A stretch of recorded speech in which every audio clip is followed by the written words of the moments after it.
Hello, my name is Mackenzie and I'm autistic and an ADHDer, and this is my YouTube channel, Autistic Musings.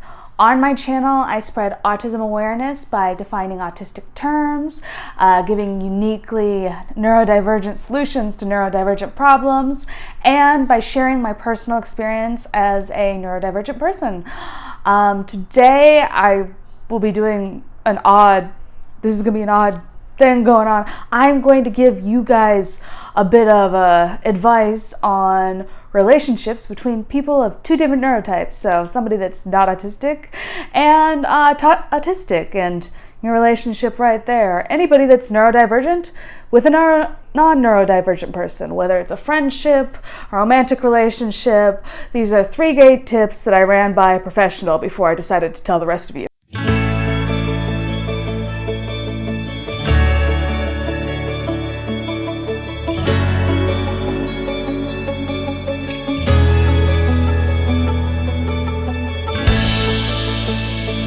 Welcome back, all my returning viewers. Thank you for coming back. I appreciate it. And to all the newcomers, again, welcome. I am glad you decided to click on me here and stay.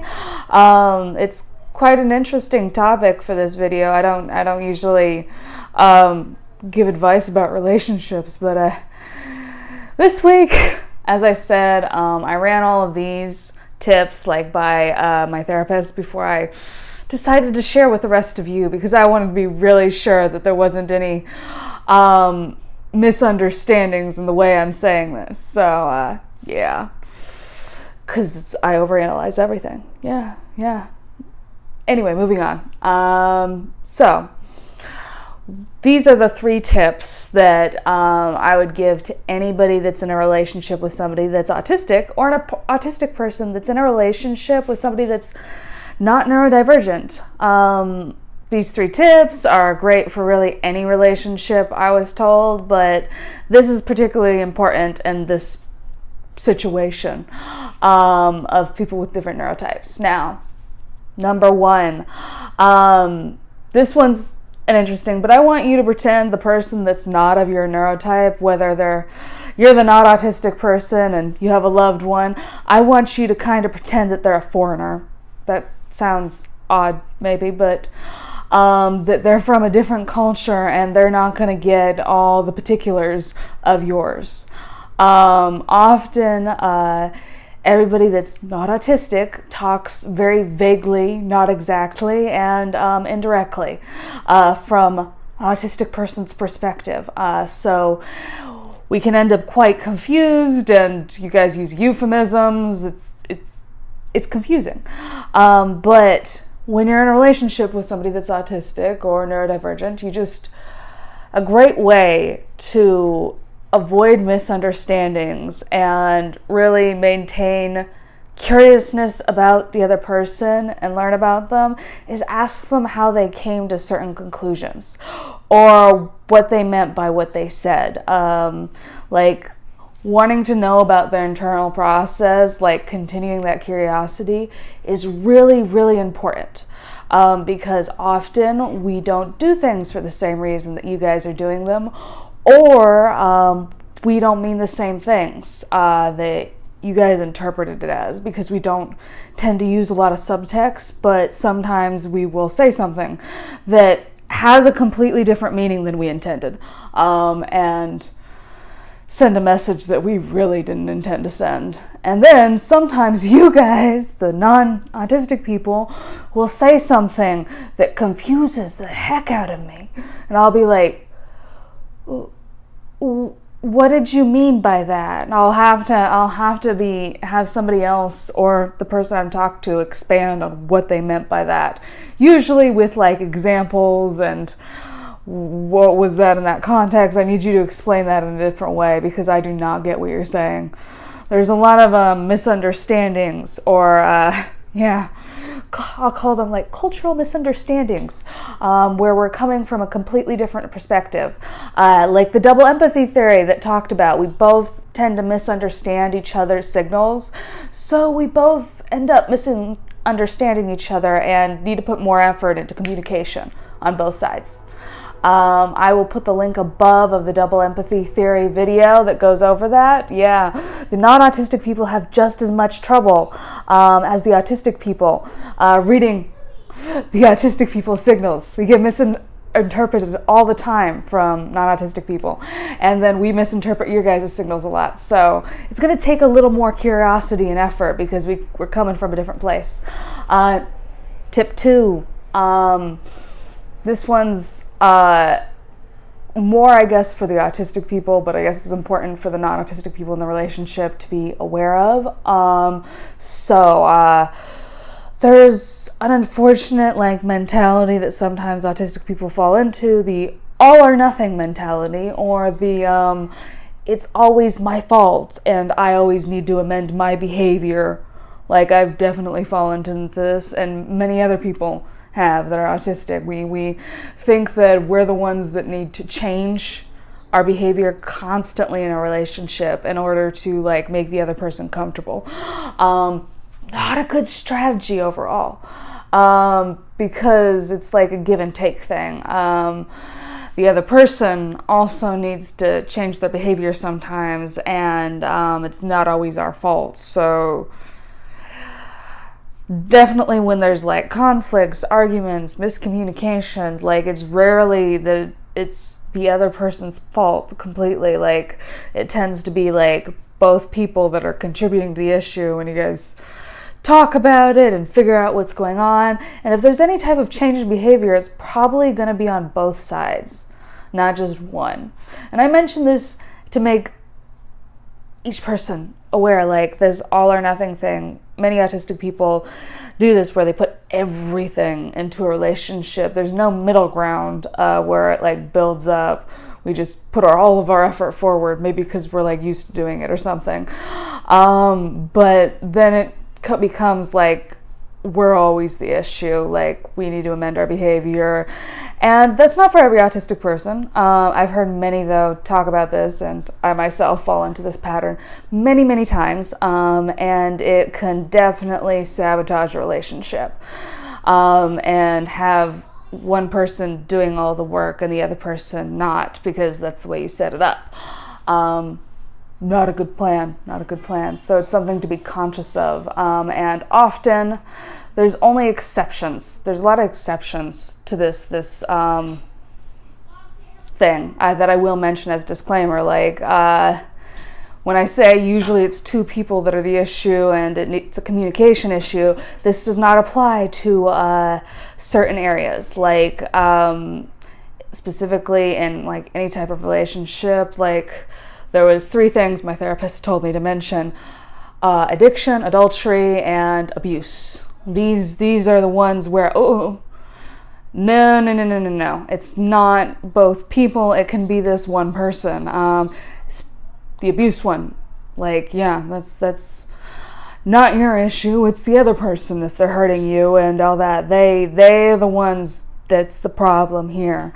The other 2 situations, often, yes, they're the ones that the problem are the ones that need to go and get help and need to change their behavior and need to be looked at with a little bit of lack of trust unless they permanently change their behavior. Permanently. I don't put the abuser in that category because I personally would never trust somebody like that again. I've been in that situation. I don't recommend that. Anyway, but that's the disclaimer to that. That is bars off any of those situations. That it's not a both sides issue. It's a one person issue. And I put that out there directly because often autistic people, particularly me, I don't understand relationship rules and things like this that are toxic or bad behavior that are unacceptable unless I am directly told and given examples of what bad behavior is and everything. So that's why I mentioned that and put a disclaimer there. Those are not two-sided issues. More often, they are one-sided issue. All the time. Anyway, that's the second one. Generally, it's takes two to tango in an argument or a miscommunication, and not one person should be amending their behavior all the time. Tip 3, moving on from the depressing topic. Tip 3 is about reciprocation in a relationship. Something that a lot of autistic people struggle with, and other neurodivergent people can struggle with this too. And this is a great place where being curious and about the other person is gonna be to your advantage here. So not everybody interprets certain acts the same way other people interpret them. Like, not everybody thinks hugging is a way to show that I love you and that type of thing. Like, to show love, to reciprocate in a relationship, to show affection. It's not going to be the same for everybody. And not everybody interprets certain acts as acts of love. Some people need certain acts in order to feel like they're loved and appreciated and that type of thing. And that's really important to be aware of in a relationship, because if everybody's different, you need to be able to talk with the other person in a really direct way when it's a neurodivergent and non-neurodivergent person talking about how you can make them feel loved in a relationship. And how you can show affection in a way that's good for both of you. Sometimes it won't be exactly what the person wants, but you can amend and compromise and that type of thing. I'll give some examples in my own relationships. So I'm not a hugger. I don't like hugs. So I don't usually give them to people. There's special exceptions. I give my niece a lot of hugs because she's a child and she needs hugs. But I don't give a lot of hugs to my sister, but I will make exceptions in moments of sadness and comfort. I will offer up a hug. It's a rare occasion. She knows I don't like them, but I make special exceptions in moments of distress for her and other people, and people that I care about. I will hug you, and this is definitely a bigger act than it would be for other people when I do this.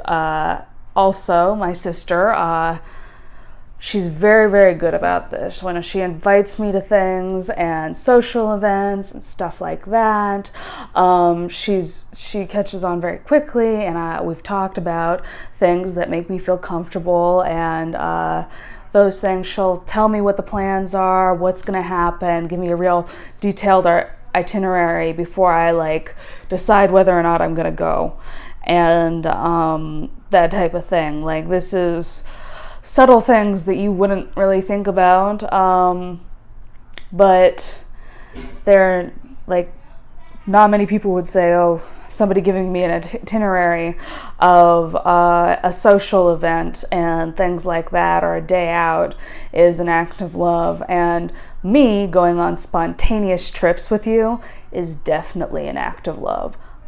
This is affection and love. Me going on anything spontaneous with anybody, it's because I love that person. Now, this is part of reciprocation in a relationship, though. This doesn't look like what most people's reciprocation would look like, because everybody's different. Everybody has different needs. Everybody shows love in different ways, and everybody wants people to show them love in different ways. So get really direct with whoever the autistic person is. Be really direct with what makes you feel loved, and be prepared to compromise in some areas, just like they will. Personally, I really love direct things, especially in that area, and I think most people would appreciate that, because they do want to make you feel loved, if they care about you. Those are my 3 tips. Going back over them in my head, but my 3 tips for the relationships, and my therapist, I ran by all of these with her, and her disclaimer was the one that I added there with the adultery and all that, those 3 A's. But she said they were all pretty good advice, and like I said, they're for everyone, not just the autistic person in the relationship or neurodivergent person. They're for them and the non-autistic person. Like, this is all great stuff, I've been told. I hope somebody found this really helpful, and they apply it. It will really help. And I hope to see you all next week. Thank you for joining me this week on Autistic Musings.